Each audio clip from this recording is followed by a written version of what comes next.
bully Bootz being in reverse, this would suggest that she has a temper or anger problems.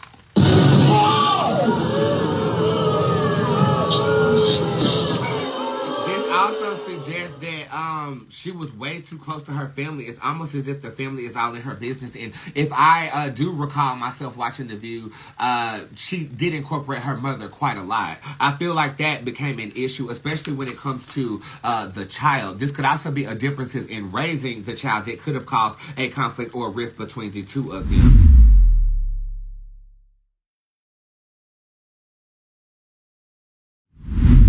Not a lot of people know this, but it's just something in my family. I've seen it in my grandmother.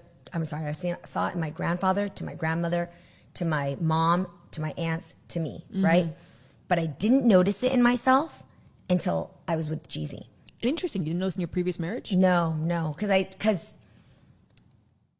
it has to do with the type of relationship you have and the type of respect you have for that person to mirror things back to you where you actually would stop you in your tracks and evaluate yourself, you know? So you had it. So I had it, but nobody ever called me out on it. Also, in my line of work, sometimes being a boss isn't so great for you because you have a lot of people who just agree to what you want. They're yes men, right? And so I didn't notice that I had a hot temper until I got with Jeezy. And here's a person who is my equal and I really respect. And when I would spew some of my old habits, and he was like, like, who, that's not flying here. And also it would trigger him to come back at me with things where I was like, who the fuck do you think you are? But I was triggering him.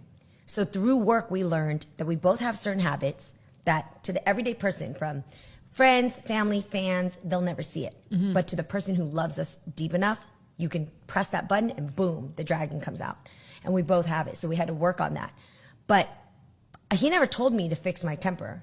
I just saw it and I thought, unless I want to stay in this place where I lose this person I love and I stay in my comfort zone of doing what I want to do and function the way I have for the last 40 years where nobody else had to stop me. Which obviously has done quite well for you. Right. I could have. But this was something greater that I wanted. And also a great challenge to myself to say, what if, now that I know it exists and the dragon's there, what if I got rid of that? How do I kill that dragon or store it in its place so that